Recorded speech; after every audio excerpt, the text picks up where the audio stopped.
Hey guys, welcome back to my channel. So today's video is a video that I've kind of been dreading filming, but it's one that I need to film, not only for myself, but probably one that will be quite helpful for some of you as well. And today's the day that I talk myself out of the Natasha Denona Bloom palette. So this is a palette that Natasha Denona released probably about a month and a half ago, maybe at this point. Retails for $55. It comes with 2 cream blushes and 2 powder blushes. Well, I feel like they're more topper shades because they're very, very reflective, very highlighter-esque.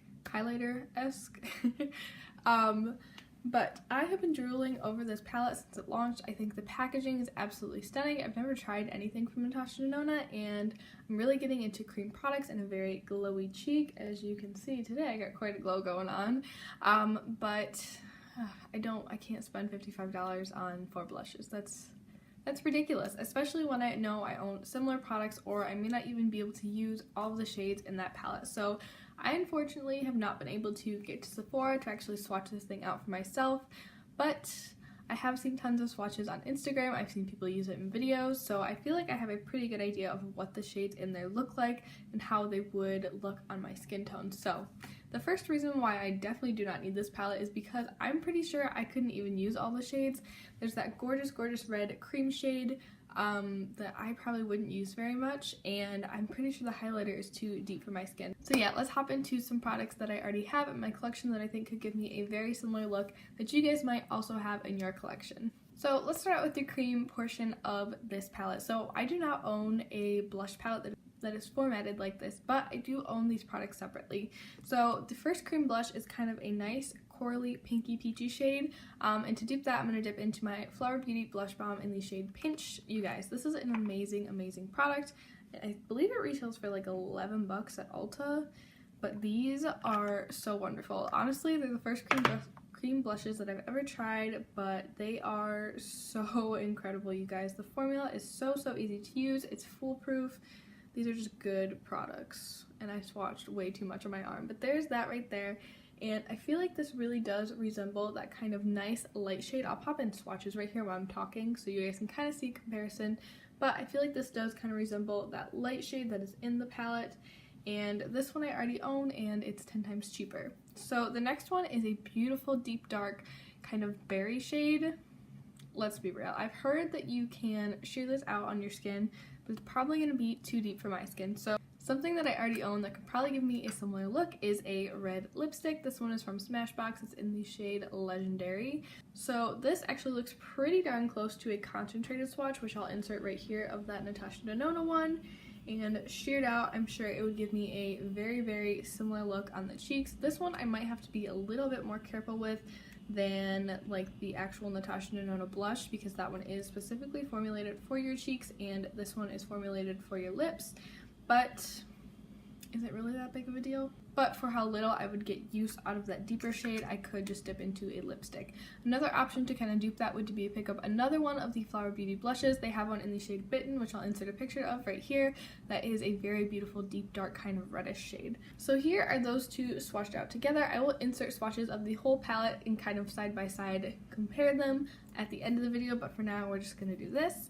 Now let's jump into the powder products. So the first powder product is a beautiful highlight.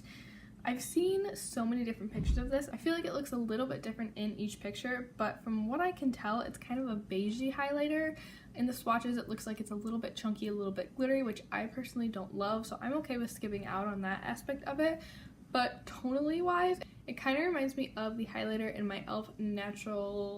Naturally Radiant face palette. I think this is what this is called. Here's the shade right here. This one is very soft though, but I feel like the tone is spot on. So I'm going to swatch that down here. This definitely looks a bit more intense when you put setting spray on top of it, but just generally it looks a little bit duller, which I don't really mind. I do enjoy this as a highlighter. Another option would be to dip into my Flower Beauty Shimmer and Strobe Highlighting Kit and to use this beautiful champagne shade right here. This is one of my all-time favorite highlighters. I feel like this one is definitely a bit brighter than the one in the Natasha Denona palette, but like I said, I'm pretty sure that one is too deep for me, so honestly I wouldn't really mind that part either. So here are those two on my arm. As you can tell, the flower one is much more intense. It's a little bit poppier. and the e.l.f. one is a bit softer. So the final product in this palette is a beautiful, very intense kind of cheek topper, something that's very bright and peachy and pink and absolutely stunning. And to dupe that, I'm going to go into my Pure Bronze and Brighten palette. I got this in a BoxyCharm like forever ago, and I'm going to dip into this shade right here. This one is called Blushing Glow. It is a super duper duper duper duper intense metallic blush shade. So here's this one swatched on my arm with the other shades. I feel like this one may lean a bit more coral than the one in the Natasha Denona palette, but overall on the cheeks you're gonna get a very, very similar look. So let's do some up close swatches and we'll really compare and contrast these two.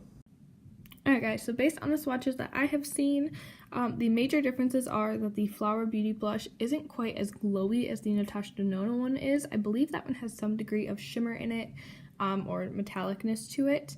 And like I said in the actual video, I feel like the highlighter tone is just a little bit off, but that really doesn't bother me because, like I said, the one in the Natasha Denona palette looks like it's going to be too deep for me. I also think that the blush tone is just slightly off, but I think blended out on the cheeks it would still look really beautiful and similar. So what do you guys think? Do you think I did a good job duping it? Do you think it would still be worth it for me to get the palette? Have you guys tried Natasha Denona cheek products? I was this close to buying the Mini Diamond Glow blush, but then I saw someone on Instagram swatching it and they're like, yeah, you have to really dig your brush in there to get any color payoff. It's really not that great. Skip this one. So I didn't buy that one, but I'm dying to try something from the brand this year. I would love to try the Star palette, or not the Star palette, the Gold palette, but it's so expensive. So I'm really hoping they come out with a mini gold palette very, very soon. I'm thinking that they will. So that's gonna wrap this video up. I really hope that you guys found it helpful. I hope that you were able to shop your stash and maybe convince yourself that you didn't need this palette, or really see that it was something very unique to your collection and find that it was something that you would use a lot. I just hope you found it very helpful, and I'll see you guys in my next one. Bye!